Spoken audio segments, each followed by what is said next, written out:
Hello everyone. Assalamualaikum warahmatullahi wabarakatuh. Welcome back with me. I'm Joy Fatima Zahra, as young member of UKM Basaflat 2020 generation, and also I'm majoring in English literature. Well, today, as you see in the screen, kita akan membahas tentang speech. Nah, jadi aku udah mengikuti 3 kali pertemuan speech English class bersama teman-temanku. Tutornya adalah Kak Dinda. Jadi mungkin aku akan mereview apa yang aku dapatkan selama 3 kali pertemuan tersebut. Oke, lanjut. Nah, what is speech? Jadi sebenarnya apa sih itu speech gitu? Apa sih itu pidato? Apakah hanya sekedar berdiri di depan orang-orang atau memberikan sesuatu atau yang lainnya? Nah, speech. Speech is communication through talking or a talk given to an audience. Speech is expression or communication or thoughts and feelings by spoken word. Dan satu lagi adalah the power or ability to speak. Nah, jadi si speech ini adalah salah satu skill atau ability seseorang untuk memberikan idenya atau gagasan yang dia punya lewat pikiran-pikirannya, lewat semua yang ada di kepalanya yang ingin disampaikan kepada orang lain, entah itu bersifat informasi, bersifat mengedukasi seseorang. Jadi seseorang itu bisa mengeluarkan apa yang ingin dia keluarkan yang ada dalam pikirannya dengan berbagai macam tujuan di depan banyak orang. Kayak gitu. Jadi dia mengeluarkan pendapatnya melalui kata-kata entah itu yang persuasif atau mungkin bersifat semacam debat dengan seseorang, dia kayak ngasih speech dulu. Nah, kayak gitu. Now, why is important? Nah, jadi apa sih itu pentingnya speech? Nah, kita tahu kan zaman sekarang ini public speaking atau lewat speech itu sangat dibutuhkan, khususnya untuk generasi milenial seperti sekarang ini. Jadi di mana kita harus bisa punya ability confidence di depan orang banyak ketika menyampaikan ide-ide atau pemikiran gagasan yang kita miliki. Nah, di sini ada win over the crowd. Artinya kenapa memenangkan di depan banyak orang? Karena mungkin ini kesempatan kita gitu ya. Kita sendiri dan menginfluence banyak orang, banyak mata. Karena ketika satu orang berbicara, itu semua orang tuh akan tertuju kepada si speaker atau si pembicara itu. Jadi di mana dia bisa menginfluence atau menyuruh orang-orang untuk menangkap apa yang dia sampaikan gitu. Nah, tujuannya juga untuk memotivasi seseorang entah itu dari pengalaman dia, dari kesuksesan dia, dari struggle atau suffering-nya dia ketika dia punya memories gitu ya in the past. So jadi dia mengulang kembali kemudian menyampaikan kepada seseorang dan otomatis itu pastinya akan membuat orang lain terinspirasi dan akhirnya termotivasi dengan yang disampaikan oleh seseorang pembicara tersebut. Nah, setelah itu untuk menginformasi. Jadi kita tahu speech itu selain ya pokoknya dia menyampaikan informasi, contohnya kayak presiden, dia memberitahu bahwa ada PPKM, ada vaksinasi dan segala macam untuk rakyatnya. Menginformasi tujuannya memberikan suatu kabar atau berita kepada orang lain, halayak ramai, kepada umum sifatnya untuk banyak orang.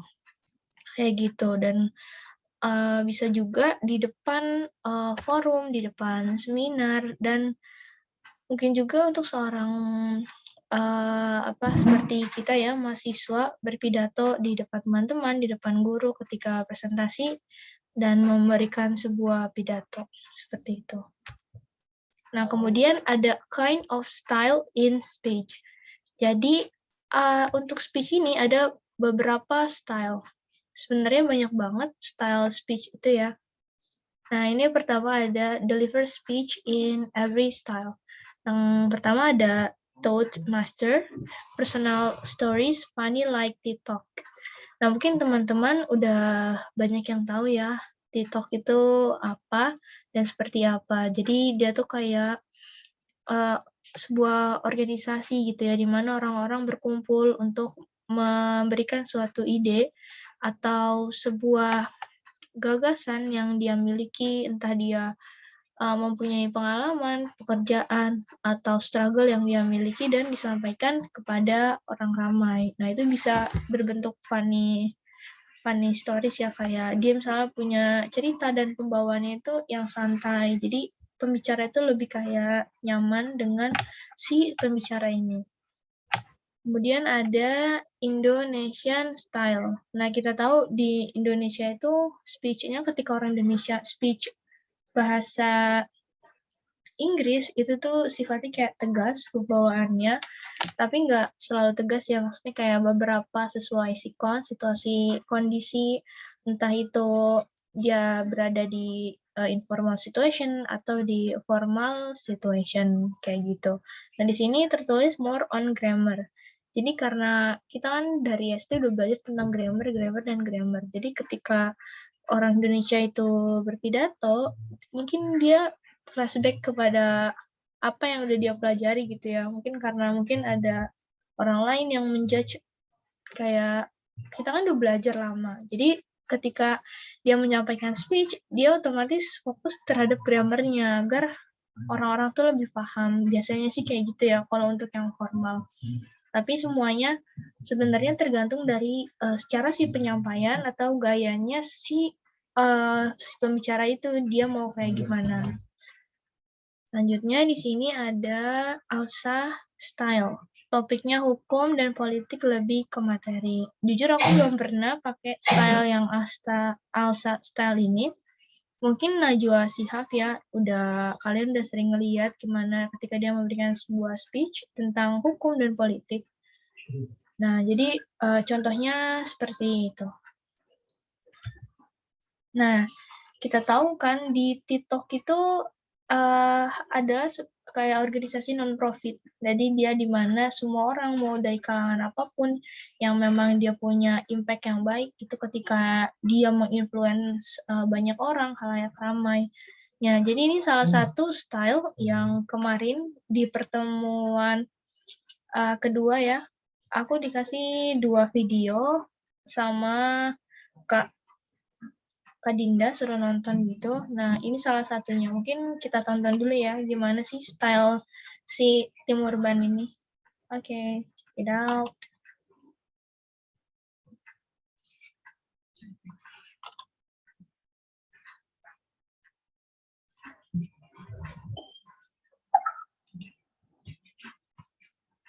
Sebentar.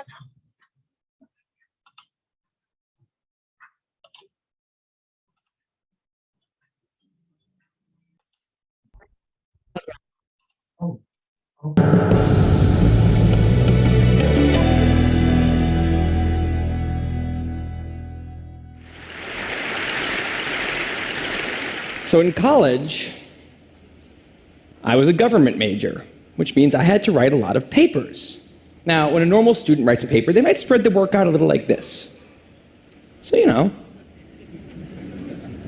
you get started maybe a little slowly, but you get enough done in the first week that with some heavier days later on, everything gets done and things stay civil.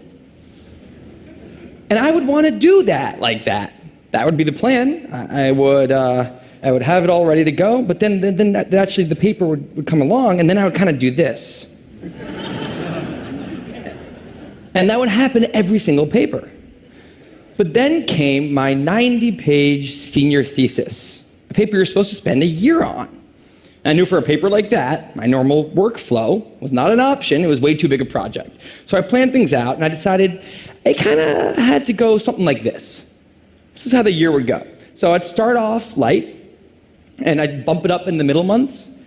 And then at the end, I would kick it up into high gear. It's just like a little staircase. How hard could it be to just walk up the stairs? No big deal, right? But then, funniest thing happened. Those first few months, They came and went, and I couldn't quite do stuff. So we had an awesome new revised plan. But then those middle months actually went by, and I didn't really write words. And so we were here.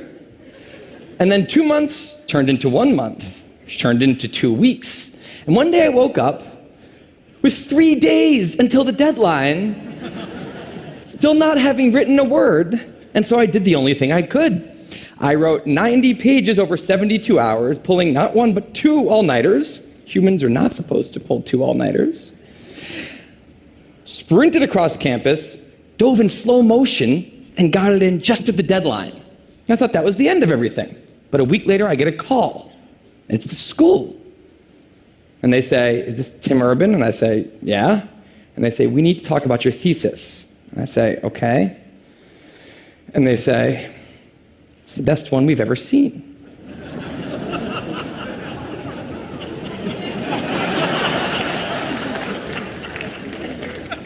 That did not happen. It was a very, very bad thesis. I just wanted to enjoy that one moment when all of you thought, "This guy is amazing." No, it was very, very bad. Anyway, today I'm a writer, blogger guy. I write the blog Wait But Why.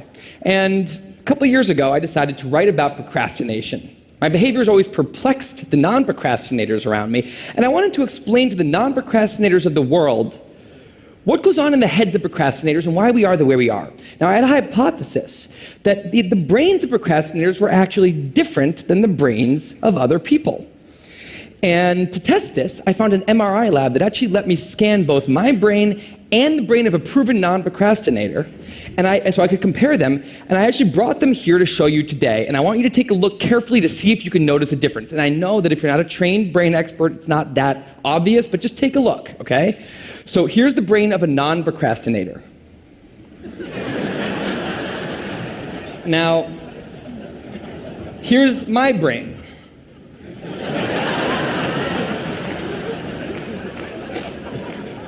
There is a difference. Both brains have a rational decision maker in them, but the procrastinator's brain also has an instant gratification monkey. Now, what does this mean for the procrastinator? Well, it means everything's fine until this happens.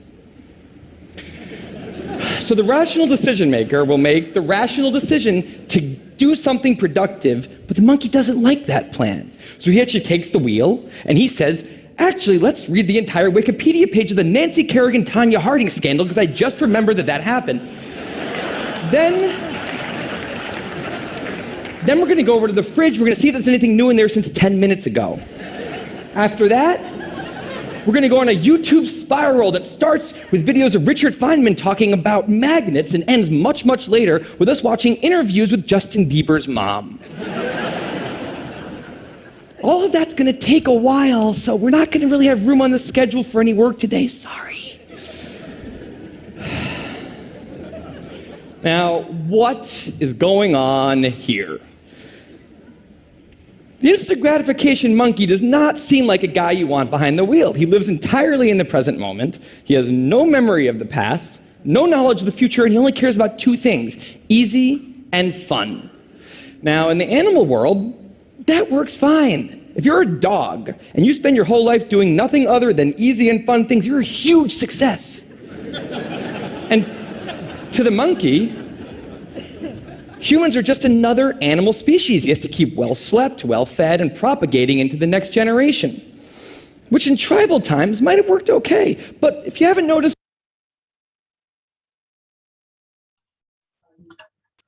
Nah, itu dia contoh ya. Kurang lebih tadi 5 menit ini cuplikannya dari si Tim Urban ini. Jadi bisa kelihatan di sini style gaya dia di mana dia membuka speech dia dengan pengalaman dia ketika dia masih jadi mahasiswa, di mana dia being procrastinator itu jadi kayak menunda-nunda pekerjaan dia atau tesis dia. Jadi semakin lama terus semakin numpuk gitu sampai nggak terasa sampai udah nyampe ke deadline-nya. Nah, jadi di sini masih di pembukaan.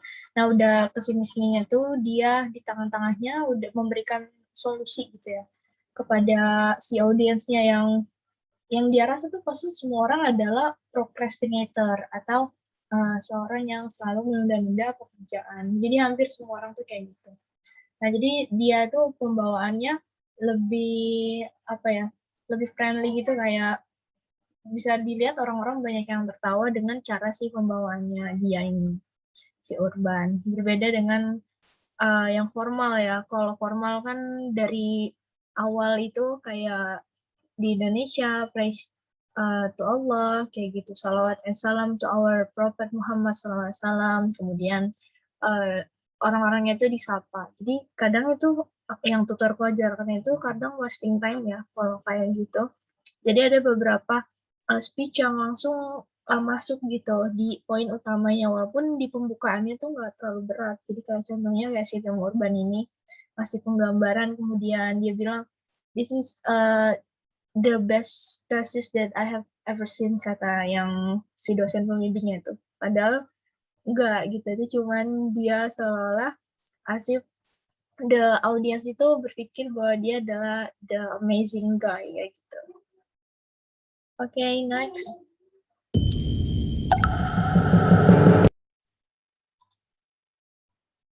Nah, what we achieve in speech English class. Jadi selama kemarin di speech English class itu, dari yang udah diajarin, kita tuh harus have higher self-confidence in speaking. Jadi gimana caranya sebelum kita membuat nyaman orang lain, kita membuat diri kita nyaman dengan diri kita sendiri. Jadi ketika menyampaikan kepada orang lain, itu rasanya kan bisa ditangkap gitu oleh orang yang ada di situ. Jadi pertama building self-confidence first, and then after it, ya kita harus menguasai gitu materi yang akan kita sampaikan. Kemudian yang kedua adalah be able to make a structured speech, material, and deliver an organized speech. Kayak tadi tuh sebelumnya, dia udah terstruktur tuh dari awal, dari pembukaan, dia menggambarkan dia menjadi seorang procrastinator dari pengalaman dia yang punya bad habits, kemudian dia perumpamakan otaknya itu adalah sebuah monyet, dan ada yang pengendali tadi tuh, ada yang sebagai monsternya yang ada di kepala dia. Kemudian dia kayak melempar balik gitu pertanyaan kepada audiens, kemudian di tengah-tengah dia memberitahu sebenarnya apa sih yang ada di otak kita ini, kenapa kita menjadi seorang procrastinator. Nah, di situ dia memberikan solusi, kemudian penutup. Jadi udah terorganize semua materi yang dia sampaikan. Udah terorganize, kemudian di situ dia bisa mendapatkan apa ya, audiens itu kayak perhatian audiens gitu lebih baik, dan baik banget, pokoknya keren banget yang tadi performance-nya. Kemudian have a good attitude or body language while delivering speech. Jadi ketika kita membawakan sebuah presentasi, body language kita dan good attitude, cara penyampaian kita selama pidato itu kayak gimana, harus gimana. Jadi kita harus udah tahu sendiri tuh, itu tentang apa materinya. Dan kalau terlalu banyak gerak juga, akan nge-distract orang-orang, kayak akan jenuh gitu. Kalau terlalu banyak gerak juga akan jenuh, terlalu diem aja, terlalu monoton, serba salah kan. Jadi itu kita yang memanage diri kita sendiri, bagaimana caranya semua audiens itu nyaman dan kita rasa tuh orang-orang sudah menangkap apa yang kita sampaikan. Kemudian be able to convey the idea or the message of speech clearly. Jadi kita tuh harus convey idea kita atau pesan-pesan yang ingin disampaikan secara jelas. Jadi kalau misalnya ngomongnya kayak AAUU, misalnya dalam artian kayak mainnya tuh kemana-mana. Biasanya kalau orang baru belajar itu nggak apa-apa ya. Tapi kalau udah di forum besar kayak tadi, itu memang harus dipersiapkan, prepare lebih baik jauh-jauh hari sebelumnya. Dan memang kalau latihan terus-menerus akan bisa ya. Kemudian di sini ada tips for organizing speech. Nah, di sini kata tutorku ini adalah burger theory. Yang dimana pertamanya ada first introduction. Jadi first gain the attention of your audience. The goal is to start your speech with impact. Nah, di sini ada beberapa cara bagaimana untuk mendapatkan perhatian lebih dari si audiens dengan cara ini. Pertama, telling a story, using a quote, asking an interesting question, or giving a startling statistic. Nah, jadi kita bisa milih nih dari cara-cara ini. Kayak tadi tuh yang sebelumnya itu memberikan telling story dia tentang bad habit dia ketika dia menjadi mahasiswa, di mana dia menunda-nunda tesisnya atau skripsinya sampai akhirnya datanglah deadline dan akhirnya hasilnya tuh nggak memuaskan dan bisa dia bilang it's very bad kayak gitu. Nah, di sini juga bisa using a quote. Jadi memberikan kata-kata quotes atau motivasi dari orang lain atau bisa dari diri kita sendiri. Kemudian asking an interesting question. Jadi pas kita buka itu kayak, have you ever feel insecure with yourself? Kayak gitu. Jadi orang-orang kayak brainstorming itu ya, yang lebih mikir dulu, oh iya pernah nih, berarti relate sama apa yang si audiens itu rasakan. Now, after gaining your audience attention, you should clearly preview the most important points of your speech. Nah, jadi jangan lupa nih, after kita gaining si audience attention-nya itu, kita harus preview points kita itu, kayak main point-nya dari si speech-nya itu. Jadi jangan terlalu banyak pembukaan, tapi nggak disampaikan poin pentingnya. Jadi terlalu makan waktu dan bikin orang jadi jenuh gitu. You should specifically state that 2 or 3 main ideas you want your audience to take from your presentation. Nah, iya. Jadi kita harus nge-stage materi kita gitu ya, 3 atau 2 main idea. Jadi audiens itu bakalan nangkep apa yang kita sampaikan. Kemudian ada body. Setelah introduction, di sini bisa dibilang adalah isinya. There are many ways to organize your main points. What is important is that you clearly discuss each main point.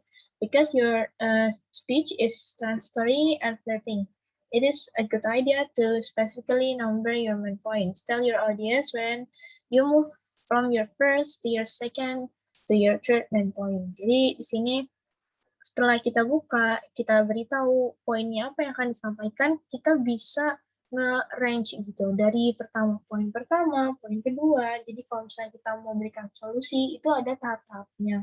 Contohnya yang tadi si tim urban itu dia ada layar yang di PowerPoint-nya dia kayak dipresentasiin. Nah, jadi itu lebih terstruktur idea dia yang disampaikan kepada audiens tentunya dengan gaya dan body language orang tersebut gitu. Karena kan karakteristik orang beda-beda. Kemudian ada conclusion. Nah, udah pembukaannya udah, isinya juga udah, berarti tinggal kita membuat sebuah penutup atau closing-nya ya. Nah, closing ini kita bisa summarize our main points and leave audience with lasting impression-nya. Jadi ketika di awal kita udah membuat orang tertarik gitu ya dengan kita, maksudnya mendengarkan kita. Jadi kita harus mention main point lagi. Jadi kita ingatkan lagi tuh dari main point yang udah disampaikan di tengah-tengah. Kemudian jadi ya benar, jadi give your audience every opportunity to remember the most important ideas in your speech. Jadi kita apa lagi ya? Kita ulang kembali gitu, kita ulas kembali. Jadi si audience itu bisa mengingat poin yang kita sampaikan tadi di body-nya. Nah, lasting impression-nya, you end your speech in much the same way you began, with a story, quotation, question, or important statistic. Nah, contohnya tadi di awal dia pakai using a quote. Berarti nanti di penutupnya atau di closing-nya itu, ketika sesudah memberikan conclusion, akhirnya dia melemparkan sebuah quotation atau quotes, kata-kata motivasi. Bisa juga kalau di awal dia pakai interesting question. Nah, di akhirnya juga pakai interesting question juga sebagai penutup. Atau berbeda, misalnya di awal question, di akhirnya itu quotes. Nggak apa-apa kayak gitu. Nah, selanjutnya di sini ada cara-cara untuk memulai sebuah pidato. The first, when I show for first day of work here, I just like it little that, nah kayak, dia kayak flashback gitu ya, tentang experience in the past. 5, 10, 20 years ago, I've never could have imagined that, kayak memberikan startling kepada orang lain. Kemudian the years was, I will never forget the first time that kayak bring back memory. What would you do if you've been in my shoes? here's what happened. Nah, ini salah satu interesting question. I have confession to make. I was brought up to believe among my friends I'm famous for telling story. I don't like to admit it, but something you never guess about me is, nah itu contoh beberapa how to start a speech. Oke, nah itu mungkin beberapa yang aku dapatkan ya selama 3 minggu, dan mudah-mudahan setelah aku mengerjakan seminar ini, menjalankan dengan baik, mengikuti kegiatan dari awal sampai akhir, dan ya akhirnya bisa building confidence lagi. Mungkin segitu aja teman-teman. Thank you for your great attention. I'm Joy. Bye-bye. Assalamualaikum.